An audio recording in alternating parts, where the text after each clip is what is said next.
नमस्कार, तुम्ही सफरचंद खाताय तर सावधान, ते सफरचंद नसून दुसरंच काहीतरी आहे।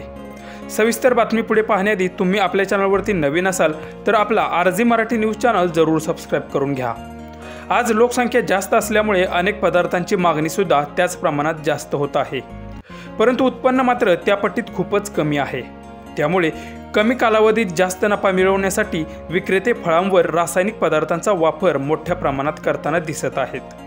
आजकाल दूध आणि इतर सर्वच खाण्याच्या पदार्थांमध्ये भेसळ मोठ्या प्रमाणात केल्याचे व्हिडिओ तुम्ही सोशल मीडियावर पाहिले असतीलच, आणि असाच एक व्हिडिओ सध्या सोशल मीडियावर तुफान व्हायरल होतोय। तुम्ही व्हिडिओमध्ये पुढे पाहू शकता की फळ विक्रेता सफरचंद जास्तीची लाल दिसण्यासाठी त्यावर लाल रंग देताना दिसत आहे।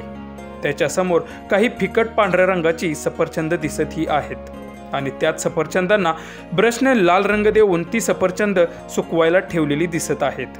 अशा प्रकारे हा धक्कादायक व्हिडिओ तिवारी साब या ट्विटर अकाउंटवरून शेअर केला असून बाजारातील कोणतीही वस्तू विश्वासाने घेण्यासारखी राहिलेली नाही, तरी प्रत्येक वस्तू बघून घ्या अशा बऱ्याच नेटकऱ्यांनी कमेंट देखील केल्या आहेत।